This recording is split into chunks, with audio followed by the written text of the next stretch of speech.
Kembali di pertemuan sebelah sini. Pada kita akan membahas tentang data, tentang pengolahan data terstruktur dengan pandas dan di pertemuan sebelah sini. Diharapkan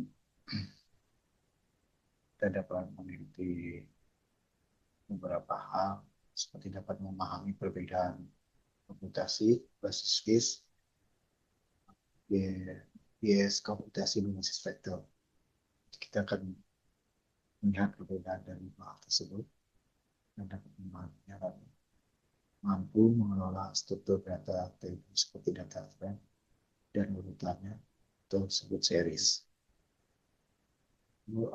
Dapat atau mampu menangani masalah-masalah data kosong atau missing values secara sistematis standar, dan juga dapat mampu menghasilkan ringkasan statistik yang bisa divisualisasikan dengan tren data yang sederhana.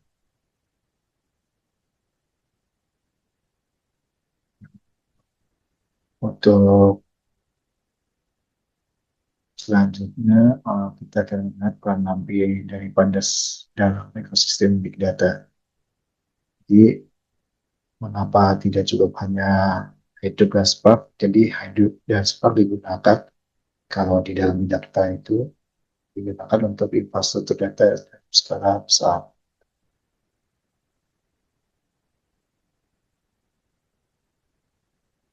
Kalau NumPy yang kita akan coba pelajari sekarang dan pandas adalah pisau bedahnya atau alat yang utama dari data scientist untuk melakukan eksplorasi maupun analisis data. Jadi pada sampel data besar di lingkungan lokal maupun server sebelum dikirim ke cluster server. Jadi tahapan kerjanya itu Hadoop atau Spark ini adalah mengambil data dari cluster, lalu pandas atau NumPy yang kita akan pelajari kali ini akan membersihkannya, lalu mengubah formatnya dan menganalisis pola dari data-datanya. Lalu yang ketiga adalah machine learning, yang itu menjalankan model prediksi yang kita sudah cobakan di model-model prediksi, berbagai model prediksi. Lalu dari situ kita bisa mengenal NumPy. NumPy itu dari singkatannya adalah numerical Python. Dapat didefinisikan sebagai library dasar untuk komputasi numerik di Python yang menyediakan objek array dan dimensi yang sangat cepat. Lalu mengapa NumPy ini bisa cepat gitu ya? Karena NumPy itu menggunakan contiguous memory allocation. Allocation itu adalah penyimpanan data berurutan di suatu memori. Lalu mengapa NumPy itu cepat? Itu satu lagi itu menggunakan vektorasi, di mana operasi matematika dilakukan secara sekaligus pada seluruh elemen tanpa perlu melakukan looping atau pengulangan manual di Python. Jadi istilah pentingnya poinnya adalah jadi di dalam NumPy itu ada ND-array, di mana nama objek array pada NumPy disebut ND-array. Lalu ada dimension atau rank, yaitu jumlah suku eksis dalam array. Setelah itu kita juga bisa melihat pandas ya, atau Python data analysis, di mana library ini tingkat tinggi yang dibangun di atas NumPy. Jadi lebih tinggi lagi daripada NumPy, numeric Python. Nah, digunakan untuk apa? Digunakan untuk memanipulasi dan menganalisis data dalam bentuk table. Seperti itu. Nah, dua struktur data utama ini, yang pertama ada series dan data frame, di mana series itu sendiri adalah array atau array satu dimensi yang berlabel. Ini mirip kolom dalam Excel, sama sama persis ya kalau dilihat dengan secara visual itu sama dengan Excel. Lalu data frame, di mana struktur data dua dimensi ini berlabel dengan baris dan kolom. Ini juga mirip dengan satu table Excel lengkap. Seperti itu. Lalu fungsi utamanya adalah dapat membaca format file seperti CSV, Excel, SQL, JSON, dan juga dapat melakukan operasi join seperti RDBMS pada umumnya, join, merge, dan pivot. Nah, untuk mendukung Pandas dan NAMPI ini, kita juga harus menginstalasi dan menyiapkan environment-nya atau lingkungan. Nah, apa aja yang diperlukan itu pertama kita harus menginstal dulu dengan perintah pip install Pandas NAMPI pada awal setiap eksekusi program untuk NAMPI atau Pandas. Lalu standar importnya biasa best practice-nya itu NAMPI biasanya disingkat dengan NP, lalu Pandas biasanya dengan PD gitu ya. Nah, misalnya ini kita di sini ada membuat array, misalnya kita mengimport NAMPI dulu sebagai SNMP. Ini kita belum menggunakan data apa, belum menggunakan Pandas ya, baru NAMPI. Nah, dalam ini kita bisa lihat di sini nomor satunya membuat array satu dimensi vektor dari list pattern itu sendiri. Seperti biasa, diberikan nama variabel, lalu menggunakan metode array dari 1 sampai 5 secara berurutan. Lalu menampilkan isi dari tipe objek, di mana di sini isi array-nya adalah angka, seperti di sini. Lalu print tipe objek, tipe dari angka, lalu tipe data elemen, angka dari tipe. Jadi kalau dieksekusi, jadi di sini print isi array-nya, di sini tipe objeknya, NumPy and array, gitu ya. Lalu tipe data elemennya adalah di sini adalah integer. Lalu dari operasi vektor atau broadcasting bisa juga kita gunakan. Jadi di sini dijelaskan setiap elemen langsung dikali 2 tanpa looping. Nah, seperti ini, angka kali 2 setiap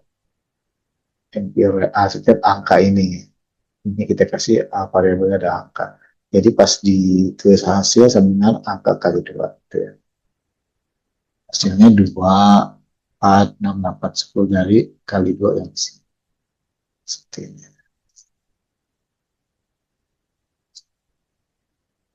Ini hanya penjelasannya dari komennya. Jadi penjelasan operasi ini berjalan 10 sampai 100 kali lebih cepat daripada menggunakan list pattern biasa pada data besar. Seperti itu. Lalu praktek 2, lalu membaca dataset dengan Pandas. Nah, tadi kan NumPy itu sudah dijelaskan ya, untuk memanggil harus mengimport NumPy ini. Dan kita tulis sebagai NP, lalu Panda kita tulis sebagai PD. Lalu di sini disiapkanlah data mentah dalam bentuk dictionary, kita pakai cara seperti ini. Lalu masukkan ke data frame, df temp, ya, misalnya pd data frame data.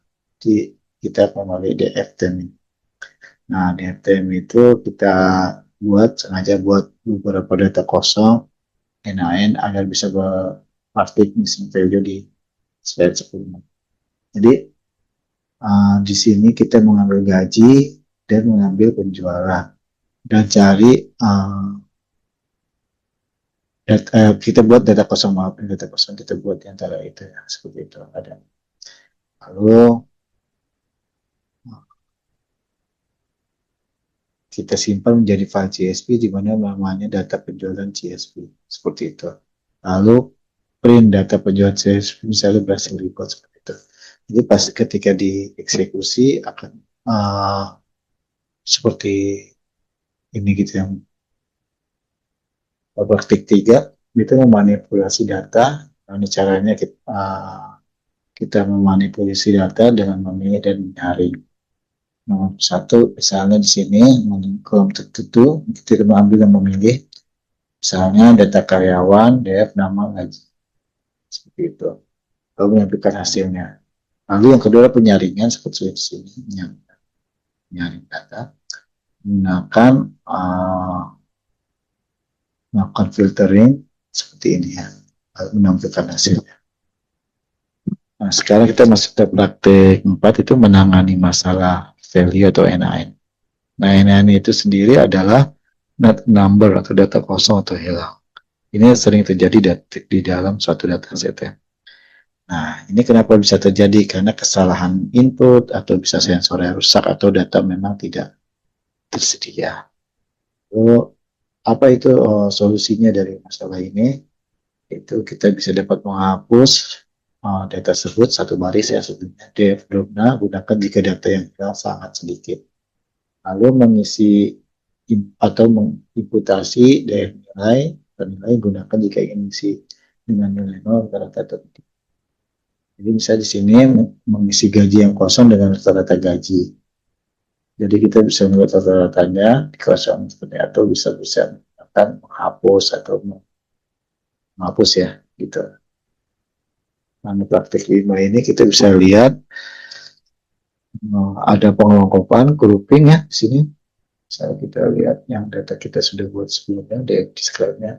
Lalu dia dapat menghitung proses agregasi di mana pertama menghitung proses agregasi atau menampilkan dengan action print seperti itu ya. Nah, kalau praktek visualisasi data sederhananya bisa kita lihat seperti ini. Nah, ini ada untuk frame waktu, lalu bahannya itu ada untuk perbandingan kategori antara keyboard, laptop, monitor, dan hits itu melihat distribusi angkanya. Nah, jadi kesimpulannya nanti adalah fondasi atau fondasi kecepatan dari nama Rikit. Nah, sedangkan pandas adalah alat manipulasi tabel yang wajib dikuasai sebelum masuk ke dunia nanti. Jadi, seorang big data yang menjadi big data itu dapat memanipulasi tabel dan wajib menguasainya. Lalu pengolahan data yang bersih seperti pre-process adalah kunci keberhasilan dari model WA. Jadi utamanya adalah pengolahan data yang bersih atau pre-process. Jadi seperti itu. Mungkin tugas ini dapat bisa dikerjakan di rumah, dikumpulkan di admin seperti itu. Mungkin itu saja yang bisa disampaikan. Saya akhiri kuliah ini. Wabillahi taufiq wal hidayah. Wassalamualaikum warahmatullahi wabarakatuh.